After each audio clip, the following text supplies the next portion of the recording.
Hi guys, आ चुके हैं हम एक न्यू एपिसोड लेके।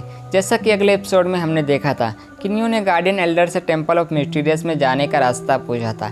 गार्डियन एल्डर ने बताया था कि तुम्हें पहले होली स्टार ट्रायल को पार करना होगा और गार्डियन एल्डर किन्यू को वैंग फेंग के पास ले जाता है। साथ ही साथ वहाँ पे 2 एम्पर लेवल बीस्ट भी आ गए थे। एक बीस्ट को किन्यू मार देता है और दूसरा बीस्ट वहाँ से खुद ही भाग जाता है और किन्यू सबको अलविदा करके वैंग फेंग के साथ वहाँ से होली स्टार ट्रायल में निकल जाता है। अब आगे एपिसोड के स्टार्टिंग में हम किन्यू और वैंग फेंग को एक जगह पर देखते हैं। वैंग फेंग बताता है कि हमारे डार्क स्टार दायरे में 3 कोर स्टार डोमेन है और ये सबसे ज़्यादा पावरफुल और एडवांस है और ये ट्रायल सेंट स्टार भी है। तुम्हें यहाँ से अकेले जाना होगा। अंदर जाने के बाद तुम्हें ट्रायल में टेलीपोर्ट कर दिया जाएगा। किन्यू कहता है इस ट्रायल में डार्क स्टार दायरे के कई पावरफुल लोग अंदर पहले से ही मौजूद होंगे। मुझे लगता है कि इसी वजह से यह स्टार बाकी के मुकाबले कई ज़्यादा बेहतर है। वैंग फेंग कहता है वो जो रेस्टोरेंट दिख रहा है तुम्हें, वो किंग लेवल के 18 स्टार के मास्टर का है और ये से ऐसे बहुत सारे रेस्टोरेंट है, कम से कम 36 रेस्टोरेंट है जो इस ट्रायल में भी हिस्सा लिए होंगे वो सब मास्टर। और किन्यू से कहता है तुम डायरेक्ट जाके 15 स्टार के लेवल ट्रायल में जा सकते हो। और वैंग फेंग बताता है कि अंदर जाने के बाद तुम्हें सबसे पहले आइडेंटिटी स्टार को उसे चेक करवाना होगा ताकि उसे तुम्हारी पावर का अंदाज़ा हो सके। और फिर जब तुम ट्रायल को पार कर लो तो तुम्हें एक लेवल रैंक का टोकन मिलेगा और तभी वैंग फेंग को कोई बुलाने लगता है, जो देखकर किन्यू कहता है आपको जाना चाहिए, क्या पता कोई इमरजेंसी हो सकती है। जो सुनकर वैंग फेंग कहता है हाँ हो सकती है, लेकिन मैं आपको अकेले यहाँ छोड़कर नहीं जा सकता हूँ, वैसे भी तुम यहाँ पहली बार आए हो। किन्यू कहता है नहीं तुम जा सकते हो, मैं इसे अकेले संभाल लूँगा, बस मुझे एक डार्क स्टार दायरे का मैप दे दो। जो सुनकर वैंग फेंग मैप को बाहर निकालते हुए कहता है मैंने इसके बारे में क्यों नहीं सोचा। और किन्यू उस मैप को बड़े ध्यान से देख रहा था।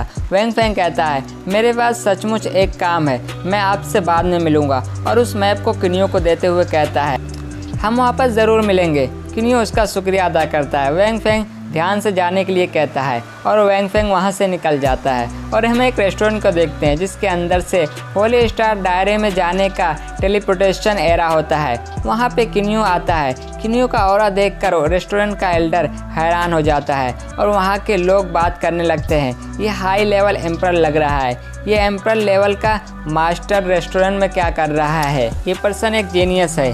किन्यू को देखकर वहाँ का एल्डर खुद किन्यू के पास आने लगता है, जो देखकर वो लोग बात करने लगते हैं कि इस रेस्टोरेंट का एल्डर खुद इसका स्वागत करने जा रहा है, ये पक्का बहुत ही ज़्यादा हाई लेवल पे होगा। वो एल्डर किन्यू से उसका नाम पूछता है, जो सुनकर किन्यू अपना नाम मेट्रोइड बताता है और कहता है मैं होली स्टार ट्रायल में जाना चाहता हूँ। एल्डर किन्यू से पूछता है तुम होली स्टार ट्रायल में क्यों जाना चाहते हो। किन्यू कहता है मैं यहाँ बॉडी स्ट्रॉन्ग और 15 स्टार एम्पर तक जाना चाहता हूँ। जो सुनकर वो सभी लोग हैरान हो जाते हैं। वो लोग बात करते हैं कि ये 15 स्टार एम्पर बनना चाहता है, लेकिन फिर भी इसकी एनर्जी 15 स्टार लेवल से भी ज़्यादा है।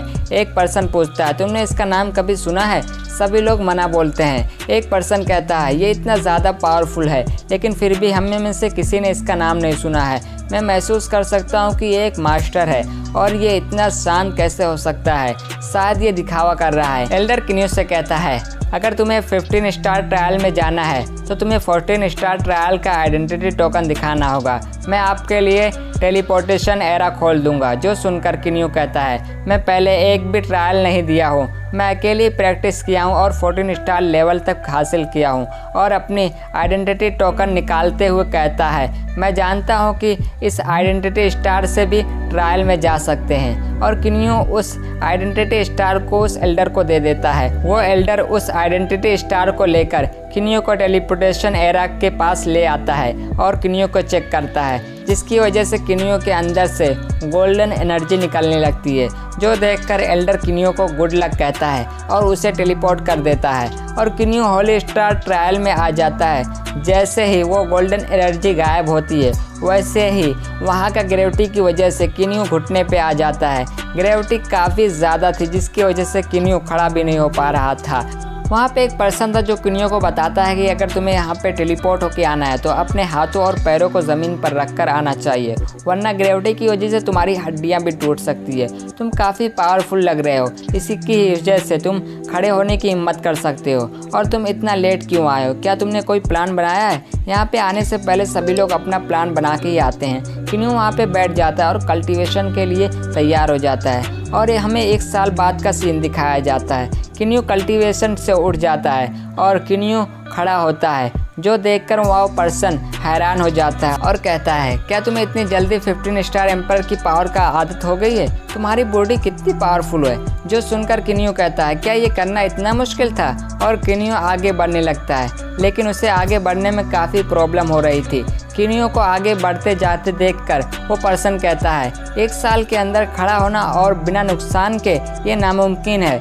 किन्यू कहता है, मैं नीचे जा रहा हूँ। जो सुनकर वो पर्सन कहता है, अंदर की ग्रेविटी उतनी ज़्यादा नहीं है, लेकिन वहाँ पे एक ऑरा बहुत ही पावरफुल है। वहाँ जल्दबाजी मत करना, मैं तुम्हारे पीछे नहीं आ सकता हूँ क्योंकि मेरी बॉडी काफ़ी कमज़ोर है, इसीलिए मैं तुम्हारे पीछे नहीं आ सकता हूँ, तुम जा सकते हो।